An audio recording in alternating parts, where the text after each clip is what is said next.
Shoshan, thanks for sitting down with me. Really great to have you here. You are the founder and president of an organization called Fair Planet. Can you explain a little bit what you're doing? Sure. So first of all, thank you for inviting me. I was working many years for the seed industry, first for Hazera and then for Limagren.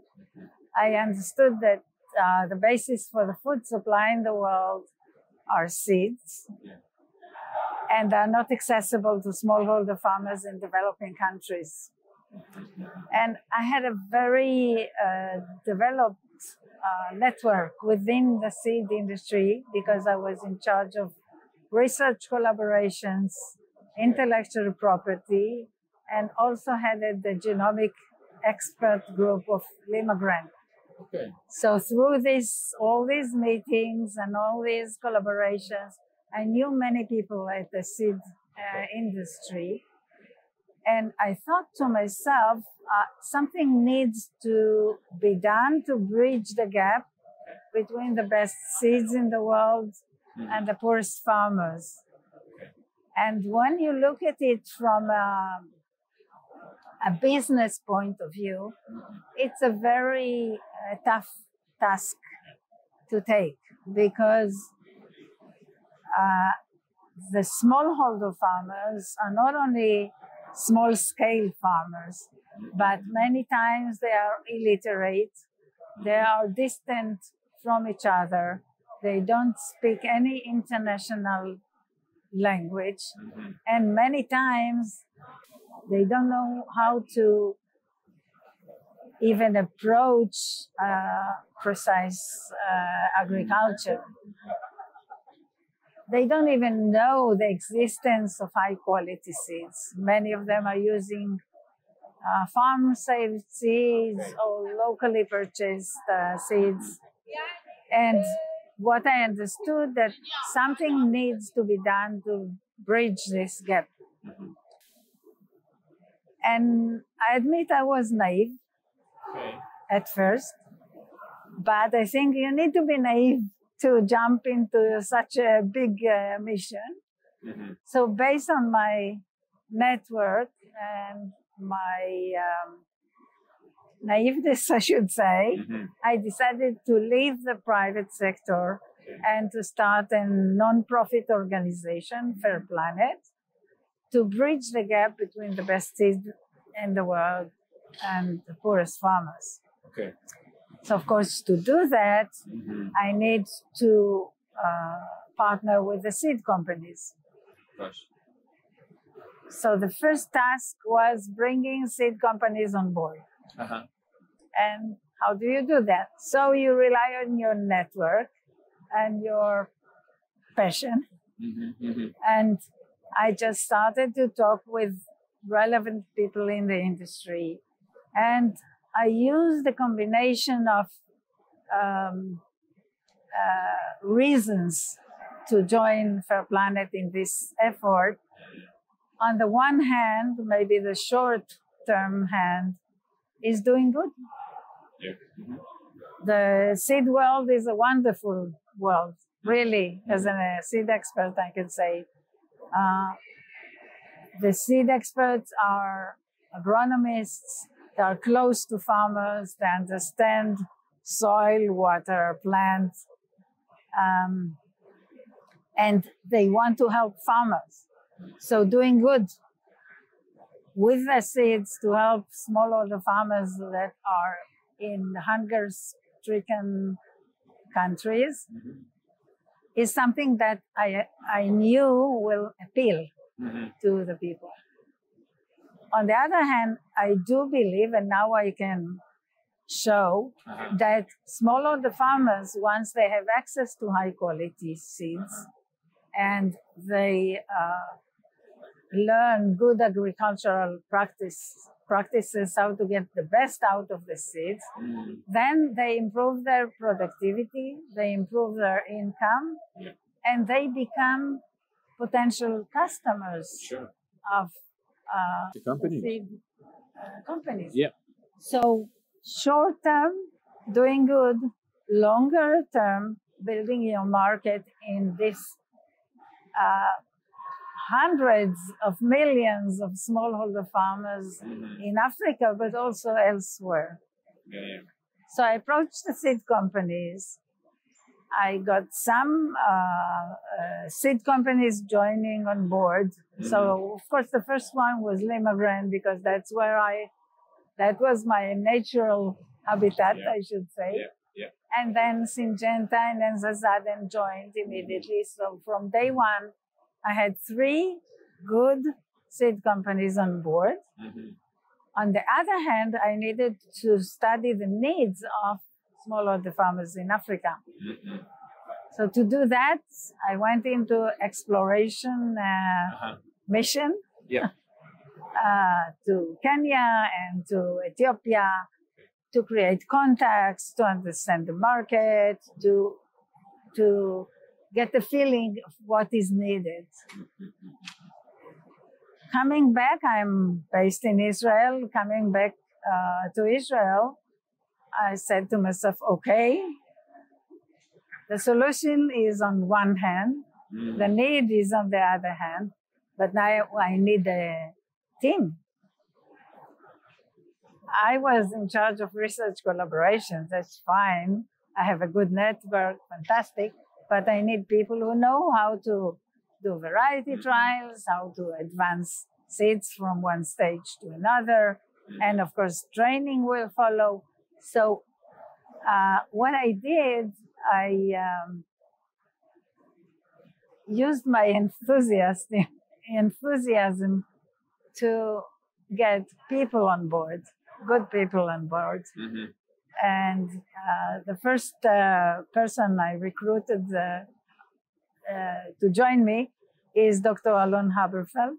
Okay. He was one of my fellows in Hazara, but had the experience of doing variety trials and marketing. He was a marketing manager in Hazara. And we both worked for 3 years on a voluntary basis.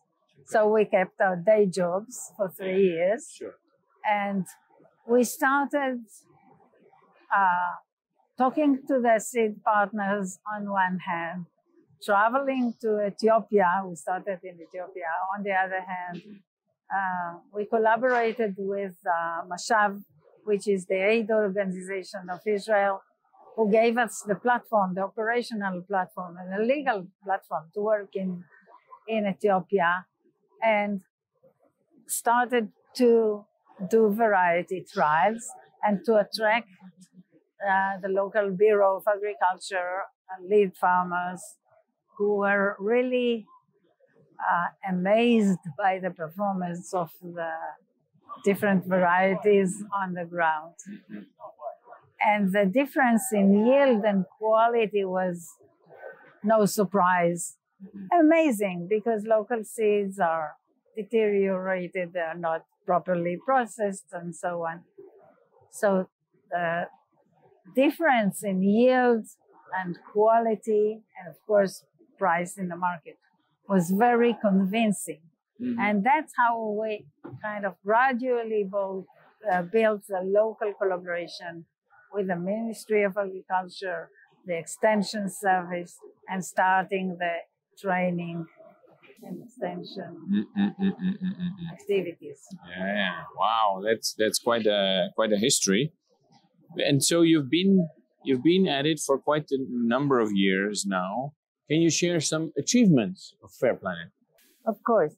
So luckily enough, we received a major grant from the Dutch government, from RVO, that supported the capacity building phase of the project. So I didn't not mention earlier, but variety trials is just the basis. So we do variety trials using local farmers' practices in the relevant agroclimate, in different, lowland, midland, highland, wet season, dry season, and so on.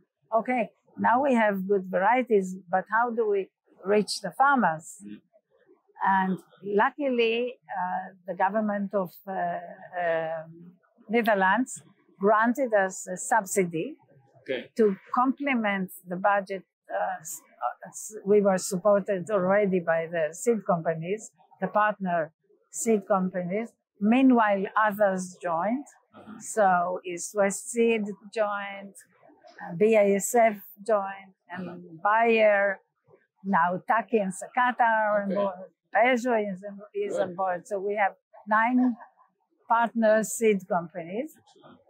So we have the germplasm, we know how to test it, we know how to do it in the conditions of the farmers, but to build the capacity of the local extension system, to teach the farmers how to do good agricultural practices, this is a real effort. And that's what RVO was supporting, the capacity building phase. Yeah. So first of all, we developed crop production guidelines for smallholder farmers that many of them, as I said, are illiterate. They cannot calculate kilogram per hectare or things like that. So we developed, for example, a very simple instruction to teach them how to do precise fertilization using Coca-Cola caps or water bottle caps. Yeah. So that's, for example, tomato. So different stages of the development. So young plant, 1 to 2 weeks old. Okay. You give him once a week, half a cup of fertilization. Okay. Oh, that's easy. Yeah. That's easy. And then when the plant is 3 to 6 weeks. 3 to 6 weeks, a full cap. And then you switch to a bigger cap. And when the fruits come, you lower it again. So that's just one example of many, how you teach precise fertilization using very simple, locally available measurement tools. Because a lot of people are illiterate. They cannot read. Exactly. So you need to make it visual for them. Exactly. Fantastic. And this whole book is full of illustrations, very simple, straightforward. Yep. Always relying on things that they have accessible locally. Sure. So this is and we invest 80% of our efforts and budget on capacity building. So 20% on the technical phase. Okay. And reaching the farmers is much more complex. Now, one thing we do, which is, I think, unique to Fair Planet, we train the farmers on their own farmlands. So we have vegetable excellence centers, beautifully managed, with all the different varieties and perfectly, weeded and irrigated, and everything is beautiful. And when the farmers come to see these trials or demonstrations, they think to themselves, this is not relevant for me. My plot is very small, it's hilly, and it's sandy or whatever. And okay, these nice foreigners, as they call us, Farangis in Ethiopia, it's nice that they do these miracles, but we will not be able to do. So what we added to the program is on-farm training of lead farmers in their own villages. So what we do, and for this we employ volunteers because that's a lot of manpower and effort. Together with the local extension system in Ethiopia, they choose lead farmers, let's say 5 to 10 lead farmers from each village. And these farmers become key agents of change. Okay. Our teams, together with the local development agent paid by the Ministry of Agriculture, so he or she are there to stay. We have a team. Actually, I have a picture. Oh. This is a typical team. So she's a development agent from the Bureau of Agriculture. Okay. This is our volunteer. And these are two lead farmers, neighbors to each other. And we visit them on their own farm. And we touch the soil together with them, and we turn the leaves to identify pests and diseases. And we actually mentor them to make sure they succeed. Now, the only gift they get,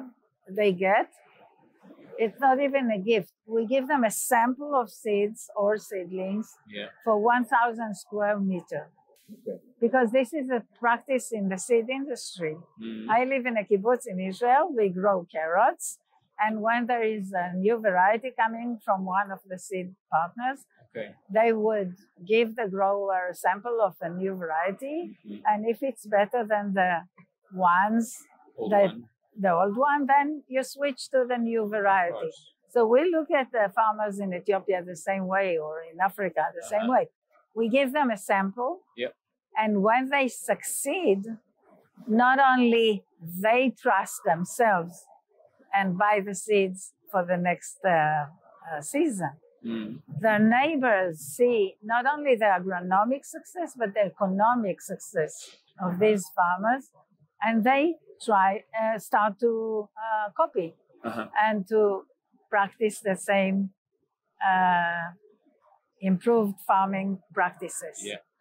And what we found out, due to the support of the Dutch government, we had a very rigorous measurement and evaluation program done by external, by the Hebrew University researcher.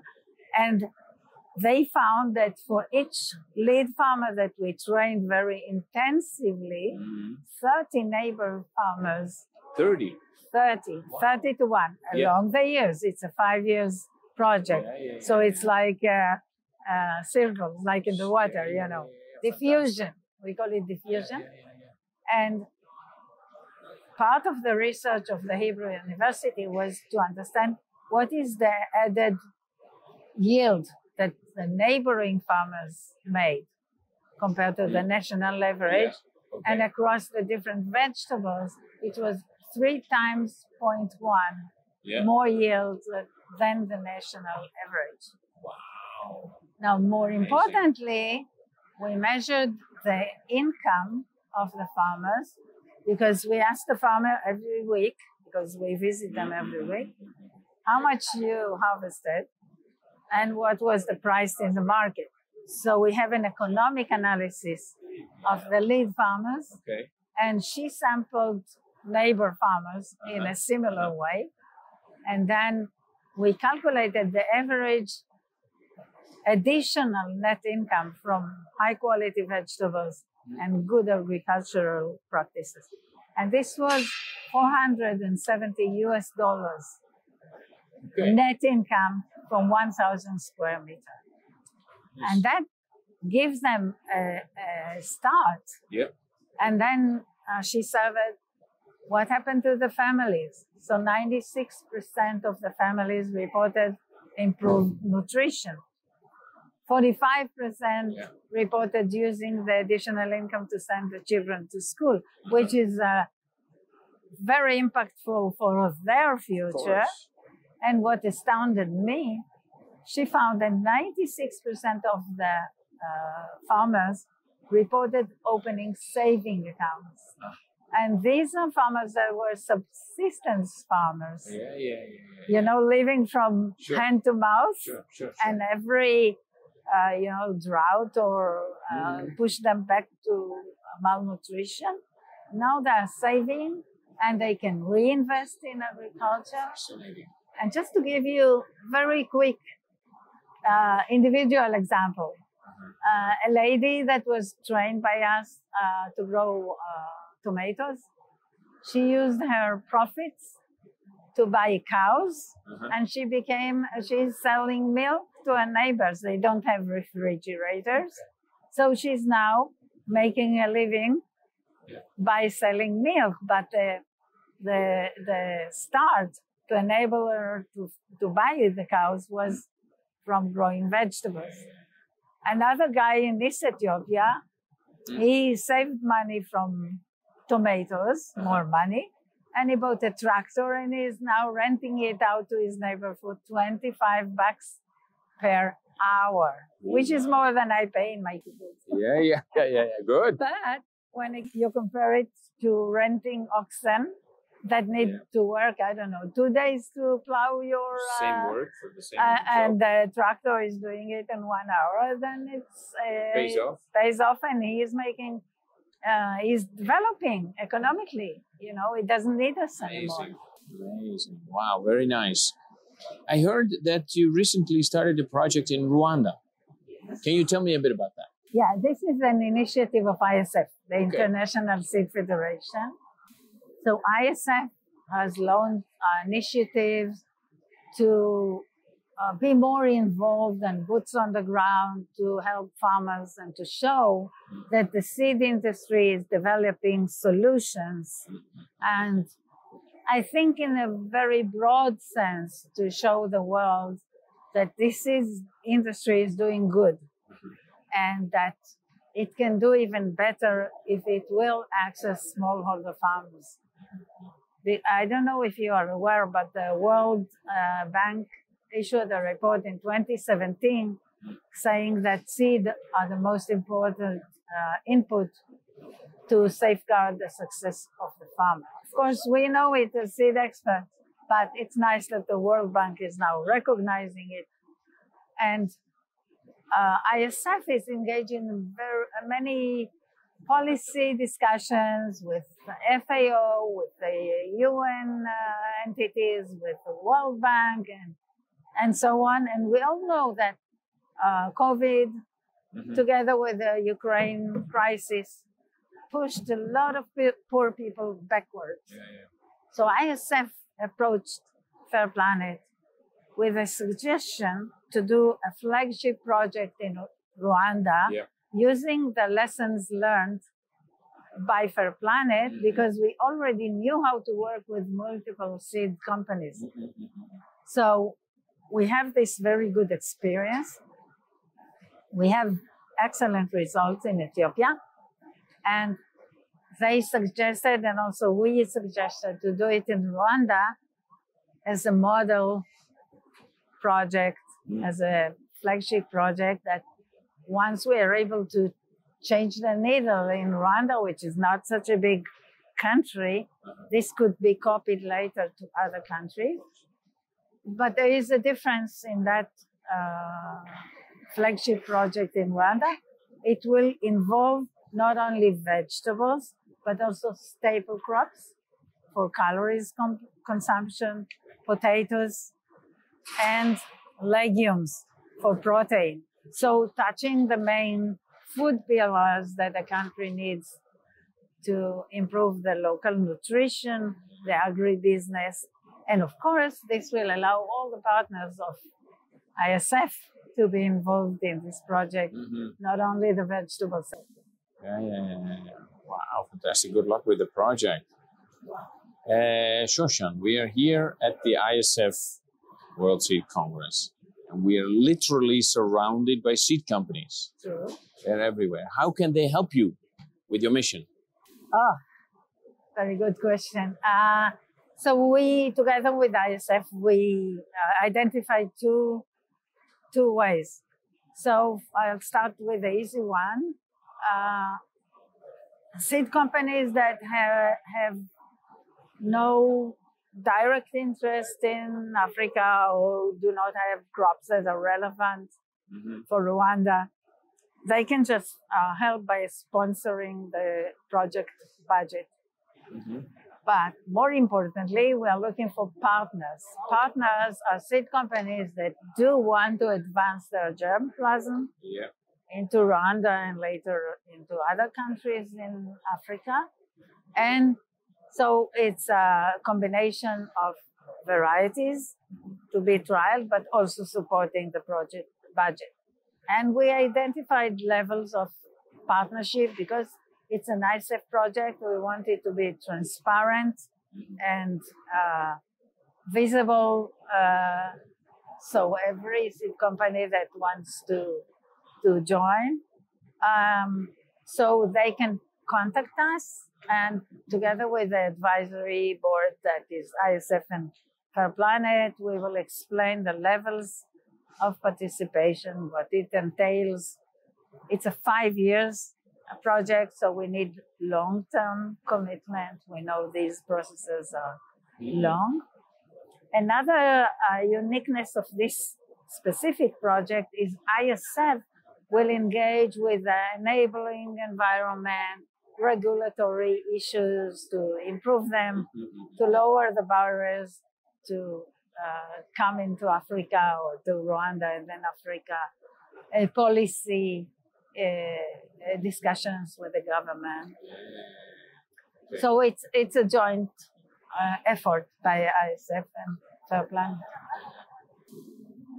I'll make sure that we put the link to your website here in the comments, and I wish you lots of luck with all your very good projects. Thank you, Shoshan.